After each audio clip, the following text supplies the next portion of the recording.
Pernah nggak lo lihat sebuah toko kelontong kecil di pojok jalan yang puluhan tahun kemudian entah bagaimana caranya berubah jadi sebuah konglomerasi raksasa? Atau mungkin lo pernah baca kisah seorang imigran miskin yang datang tanpa apa-apa, tapi akhirnya meninggal sebagai salah satu orang terkaya di dunia? Kita seringkali cuma lihat hasilnya, gedung pencakar langitnya, mobil mewahnya, jet pribadinya, tapi kita sering lupa atau mungkin nggak pernah mau bertanya, software apa sih yang sebenarnya berjalan di kepala mereka? Sistem operasi mental seperti apa yang mereka pakai, yang membuat setiap keputusan, setiap langkah, setiap pengorbanan mereka akhirnya berbuah kekayaan yang luar biasa. Ini bukan soal keberuntungan. Ini juga bukan cuma soal kerja keras membabi buta. Di balik semua kesuksesan finansial yang sering kita lihat dari para pengusaha Tionghoa, ada sebuah arsitektur mental yang tak terlihat, sebuah set pola pikir yang ditanamkan dari generasi ke generasi, yang menjadi fondasi dari semua yang mereka bangun. Hari ini, kita akan coba membongkar software itu. Kita akan bedah 7 pola pikir fundamental yang menjadi sistem operasi kekayaan mereka. Ini bukan teori motivasi murahan. Kita akan lihat langsung dari kisah nyata para raksasa bisnis, dari Li Ka-shing, Jack Ma, Mokhtar Yadi, sampai Hartono bersaudara. Kita akan lihat bagaimana pola pikir ini bukan sekadar filosofi, tapi sebuah senjata strategis dalam permainan uang. Siap? Mari kita mulai. Pola pikir pertama, dan mungkin yang paling fundamental, adalah sesuatu yang bisa kita rangkum dalam pepatah, makan bubur dulu sebelum sukses, baru bisa makan nasi setelah sukses. Banyak orang salah mengartikan ini sebagai sekadar hemat atau bahkan pelit, tapi itu pemahaman yang sangat dangkal. Ini bukan soal menahan diri untuk tidak jajan kopi mahal. Ini adalah sebuah filosofi strategis tentang penundaan kepuasan, delayed gratification, yang dibawa ke level ekstrim demi satu tujuan, akumulasi kapital. Bagi mereka, di fase awal membangun kekayaan, hidup jauh di bawah kemampuan finansial bukanlah sebuah keterpaksaan, tapi sebuah pilihan sadar, sebuah strategi perang. Setiap rupiah yang tidak dibelanjakan untuk kemewahan adalah satu prajurit tambahan yang bisa dikirim ke medan perang investasi atau bisnis. Ini bukan isapan jempol. Pola pikir ini tertanam begitu dalam di budaya mereka, sampai-sampai tercermin dalam data ekonomi makro. Menurut sebuah laporan, tingkat tabungan rumah tangga di Cina adalah salah satu yang tertinggi di dunia, dengan rata-rata mencapai 45,9% dari pendapatan antara tahun 1952 hingga 2021. Bayangkan, hampir setengah dari penghasilan mereka tidak dikonsumsi, tapi disimpan.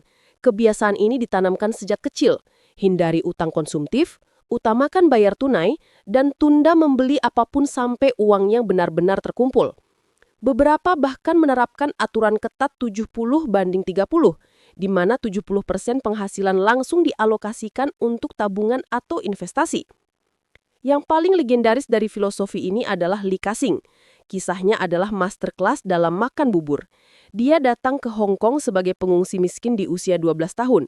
Ayahnya, seorang guru, meninggal karena TBC tak lama kemudian, memaksanya berhenti sekolah dan bekerja di pabrik plastik untuk menafkahi keluarga. Dia tidak hanya bekerja, dia menabung. Dengan disiplin yang fanatik, setiap sen yang dia dapatkan, dia simpan. Pada usia 21 tahun, dengan modal $6.500 dari tabungan pribadi dan pinjaman kerabat, dia memulai pabrik plastiknya sendiri, Ciukeng. Modal $6.500 itu bukanlah lotre atau warisan. Itu adalah hasil dari bertahun-tahun makan bubur, bertahun-tahun menunda semua kesenangan yang mungkin bisa dia nikmati sebagai anak muda. Dari pabrik kecil yang memproduksi bunga plastik itulah, Li Ka-shing membangun fondasi kerajaan bisnisnya yang kelak menggurita ke real estate, pelabuhan, dan telekomunikasi. Jadi, coba kita pahami lebih dalam. Gaya hidup hemat ini bukanlah tujuan akhir. Itu adalah mekanisme untuk mengumpulkan amunisi. Frugalitas yang ekstrim di awal adalah cara paling efisien untuk mengakumulasi modal, yang kemudian akan menjadi senjata ofensif untuk menciptakan lebih banyak kekayaan. Ini adalah keputusan bisnis yang dingin dan terhitung, bukan sekadar kebiasaan pribadi. Pola pikir kedua, uang adalah prajurit, bukan piala. Setelah modal terkumpul melalui disiplin makan bubur, pola pikir kedua mulai bekerja. Pola pikir ini mengubah cara pandang terhadap uang itu sendiri. Bagi kebanyakan orang, uang adalah piala yang dipajang, disimpan baik-baik di bank agar aman. Tapi bagi mereka, uang yang diam adalah uang yang mati. Uang adalah prajurit yang harus dikirim ke medan perang untuk menaklukkan wilayah baru dan membawa pulang lebih banyak rampasan. Pola pikir uang harus bekerja, bukan diam ini adalah alasan kenapa kultur wirausaha begitu kental. Mengapa berjantung pada gaji dari orang lain jika kita bisa menciptakan sumber penghasilan sendiri? Mereka berani memulai usaha sekecil apapun itu, karena setiap usaha adalah cara untuk mengerahkan prajurit mereka. Ini juga menjelaskan pandangan mereka yang sangat berbeda soal utang.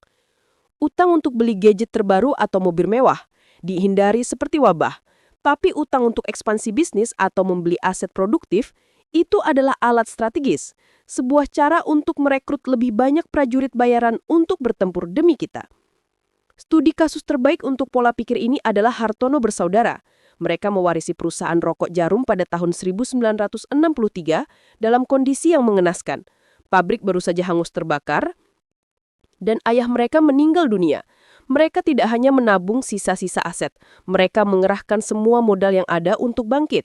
Mereka tidak sekadar membangun kembali, tetapi melakukan modernisasi besar-besaran, mendatangkan mesin-mesin baru dan secara agresif berekspansi hingga ke pasar internasional. Mereka membuat uang warisan itu bekerja keras. Tapi langkah jenius mereka, masterstroke mereka terjadi saat krisis moneter Asia 1997-1998. Saat itu, Bank Sentral Asia atau BCA yang dimiliki keluarga Salim goyah dan akhirnya diambil alih pemerintah. Kepanikan melanda, ketidakpastian merajalela. Di saat semua orang melihat resiko dan ketakutan, Hartono bersaudara melihat sebuah kesempatan sekali seumur hidup. Mereka mengerahkan pasukan modal mereka yang telah terakumulasi dari Jarum dan membeli saham mayoritas BCA, sebuah aset yang saat itu sedang diobral. Murah. Keputusan inilah yang melambungkan kekayaan mereka ke level stratosfer dan menjadi sumber utama kekayaan mereka hari ini. Lihat koneksinya. Pola pikir kedua ini hanya mungkin dieksekusi karena adanya pola pikir pertama. Kemampuan untuk mengerahkan modal besar di saat krisis adalah buah langsung dari kebiasaan makan bubur selama puluhan tahun. Disiplin konservatif dalam kehidupan pribadi menyediakan amunisi untuk agresi strategis dalam dunia bisnis. Keduanya adalah satu kesatuan yang menyatikan. Pola pikir 3. Kegagalan adalah investasi, biaya sekolah. Oke, kita punya modal dan kita punya keberanian untuk membuat modal itu bekerja. Tapi kalau gagal, bagaimana kalau bisnis yang kita mulai bangkrut? Disinilah pola pikir ketiga menjadi krusial. Dalam software mental mereka, kegagalan tidak dilihat sebagai akhir dari dunia. Kegagalan adalah biaya sekolah atau tuition fee. Itu adalah harga yang harus dibayar untuk mendapatkan pelajaran paling berharga yang tidak akan pernah bisa diajarkan di universitas manapun. Pelajaran dari realita. Pola pikir ini menciptakan mental yang anti rapuh atau anti-fragile. Mereka tidak takut gagal karena setiap kegagalan, meskipun menyakitkan secara finansial, memberikan return dalam bentuk data dan pengalaman. Rugi itu memang musuh, tapi sekaligus bisa jadi batu loncatan. Fokusnya bukan pada menghindari kegagalan, tetapi bagaimana cara untuk bangkit lebih cepat dan tidak mengulangi kesalahan yang sama. Siapa lagi contoh terbaiknya kalau bukan Jack Ma? Sebelum Alibaba, hidupnya adalah sebuah antologi kegagalan. Dia gagal ujian masuk perguruan tinggi berkali-kali. Setelah lulus, dia melamar desunan pekerjaan dan ditolak semuanya. Dia pernah melamar jadi pegawai KFC. Dan dari 24 orang yang melamar, hanya dia satu-satunya yang ditolak. Ketika dia akhirnya memulai bisnis internet pertamanya, China Pages, bisnis itu gagal total. Bagi orang biasa, rentetan kegagalan ini mungkin sudah cukup untuk membuatnya menyerah dan menerima nasib sebagai guru bahasa Inggris, tapi tidak bagi Jack Ma. Baginya, semua itu adalah biaya sekolah. Ditolak KFC memberinya pelajaran tentang persepsi pelanggan dan branding. Kegagalan China Pages memberinya data berharga tentang apa yang tidak diinginkan pasar, yang justru membawanya pada ide tentang apa yang sangat dibutuhkan pasar, yaitu sebuah platform yang menghubungkan produsen kecil di Cina dengan pembeli di seluruh dunia. Platform itu tentu saja adalah Alibaba. Setiap penolakan, setiap kebangkrutan adalah cicilan biaya kuliah untuk gelar MBA dari Universitas Kehidupan yang pada akhirnya membangun salah satu perusahaan teknologi terbesar di planet ini. Coba kita pikirkan implikasinya. Jika kegagalan pun dianggap punya return berupa pelajaran, maka biaya bersih untuk mencoba sesuatu yang baru jadi lebih rendah. Ini secara psikologis mendorong seseorang untuk melakukan lebih banyak eksperimen. Dan dalam permainan bisnis, semakin banyak lo mencoba, semakin besar probabilitas lo menang. Pola pikir keempat, filosofi bambu, bangun akar sebelum tumbuh tunas. Pola pikir ini tentang visi jangka panjang, sebuah kesabaran strategis yang seringkali tidak dimiliki oleh mereka yang terobsesi dengan kesuksesan instan. Filosofi ini terangkum indah dalam metafora pohon bambu Cina. Pola pikir 6. Pendidikan adalah aset yang berkembang biak antar generasi. Pola pikir ke-6 ini melihat pendidikan bukan sekedar sebagai jalan untuk mendapatkan ijazah atau pekerjaan yang bagus. Pendidikan adalah investasi jangka panjang yang paling krusial bagi sebuah keluarga. Tujuannya adalah untuk membekali generasi berikutnya dengan modal intelektual dan sosial, agar mereka tidak hanya bisa menjaga, tapi juga menumbuhkan kekayaan dan warisan keluarga. Dalam budaya Tionghoa, pendidikan sangat erat kaitannya dengan kehormatan keluarga dan mobilitas sosial. Orang tua akan melakukan pengorbanan luar biasa untuk memastikan anak-anak mereka mendapatkan pendidikan terbaik. Dan ini bukan hanya soal sekolah formal, ini adalah tentang pembelajaran seumur hidup. Anak-anak diajarkan tentang bisnis keluarga sejak usia sangat dini. Toko atau pabrik milik keluarga menjadi ruang kelas praktik mereka. Fokus ini menciptakan efek bola salju antar generasi. Generasi pertama membangun modal finansial. Mereka kemudian menginvestasikan modal itu secara besar-besaran pada modal manusia, pendidikan anak-anak mereka.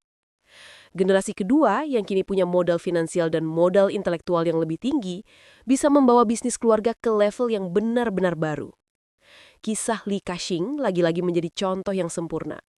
Pria yang terpaksa putus sekolah di usia 12 tahun ini justru menjadi orang yang paling menghargai pendidikan. Yayasan miliknya, Li Ka-shing Foundation, telah menyumbangkan lebih dari 3,8 miliar dolar dan mayoritas dana itu dialokasikan untuk pendidikan dan kesehatan. Tapi bukti paling kuat dari keyakinannya adalah ketika dia secara pribadi menyumbangkan ratusan juta dolar dari kantongnya sendiri untuk mendirikan Universitas Shantou di kampung halamannya. Pria yang tidak mampu kuliah justru membangun sebuah universitas untuk orang lain. Ini menunjukkan sebuah keyakinan yang mendalam, bahwa warisan sejati bukanlah tumpukan uang yang lo tinggalkan, tapi kesempatan yang lo ciptakan melalui pengetahuan. Pendidikan adalah strategi anti rapuh yang paling pamungkas. Harta bisa hilang dalam semalam, karena krisis, pasar saham bisa anjlok, tapi pengetahuan, keahlian, dan etos kerja yang tertanam di kepala tidak akan bisa dirampas. Itu adalah aset portable yang bisa digunakan untuk membangun kembali kekayaan dari nol. Mengirim anak ke universitas terbaik bukanlah biaya, melainkan alokasi modal terpenting yang bisa dilakukan sebuah keluarga. Pola pikir 7. Dualitas. Ganas di bisnis, konservatif dalam hidup. Pola pikir terakhir ini adalah sebuah sintesis, sebuah penyatuan dari dua kutub yang tampaknya saling bertentangan, yaitu kemampuan untuk menjadi sangat agresif, oportunistik, dan strategis di dunia bisnis, menganggapnya sebagai medan perang seperti yang diajarkan Sun Tzu. Namun di saat yang bersamaan mempertahankan gaya hidup pribadi yang sangat disiplin, sederhana, dan hemat. Sisi agresif dalam bisnis ini kita lihat dari etos kerja mereka yang gila-gilaan, seringkali bekerja saat orang lain libur. Kita lihat dari kemampuan mereka mengidentifikasi dan menyambar peluang dengan cepat, dan juga dari keliahan mereka beradaptasi dengan perubahan pasar. Sementara sisi konservatif dalam hidup kita lihat dari filosofi makan bubur, hidup sederhana bahkan setelah sukses, menghindari pamer kemewahan, dan mencatat keuangan dengan sangat teliti. Semua studi kasus kita menunjukkan dualitas ini. Li Ka-shing sangat agresif berekspansi dari plastik ke real estate, tapi terkenal dengan jam tangan murah dan gaya hidupnya yang sederhana. Hartono bersaudara sangat agresif saat mengakuisisi BCA, tapi juga terkenal sering makan di warung sederhana. Ini bukanlah sebuah kontradiksi, ini adalah sebuah sistem yang saling menguatkan. Konservatisme dalam kehidupan pribadi adalah bahan bakar untuk agresi di dunia bisnis. Setiap rupiah yang tidak dihabiskan untuk tas mewah adalah Rp1 tambahan yang bisa digunakan untuk membeli aset, merekrut talenta, atau bertahan saat resesi. Disiplin finansial pribadi adalah jalur logistik yang menyuplai amunisi untuk perang bisnis. Tujuannya bukanlah konsumsi pribadi. Permainannya adalah bisnis itu sendiri. Sebuah mobil seharga Rp1 miliar tidak dilihat sebagai mobil. Itu dilihat sebagai opportunity cost, modal 1 miliar yang tidak bisa diinvestasikan ke cabang baru yang bisa menghasilkan 200 juta setahun. Konservatisme pribadi adalah mesin modal yang memungkinkan agresi bisnis. Kesimpulan, menginstal software baru. Jadi apa yang sudah kita pelajari? Ini bukanlah 7 tips atau trik acak. Ini adalah sebuah sistem operasi mental yang utuh dan saling terhubung. Lo mulai dengan makan bubur untuk mengumpulkan modal. Lalu modal itu lo anggap sebagai prajurit untuk disebar ke medan perang bisnis. Lo nggak takut prajurit lo gugur, karena setiap kegagalan adalah biaya sekolah yang tak ternilai. Lo sabar membangun akar bambu dengan visi jangka panjang yang diperkuat dengan jaringan guanxi yang solid. Lo investasikan harta terbesar lo bukan pada barang mewah, tapi pada pendidikan generasi berikutnya. Dan semua ini dijalankan dengan satu prinsip dualitas. Ganas di medan bisnis, tapi sederhana di kehidupan pribadi. Penting untuk diingat, ini semua bukan tentang genetika atau etnis. Ini adalah tentang filosofi, strategi, dan disiplin. Ini adalah software yang bisa dipelajari, diadopsi, dan diinstal oleh siapa saja terlepas dari latar belakang mereka. Pertanyaan sekarang bukan lagi, apakah lo bisa? Pertanyaannya sekarang adalah, dari 7 software ini, mana yang akan lo install pertama kali dalam sistem operasi mental lo mulai hari ini? Tulis di kolom komentar, kita diskusi.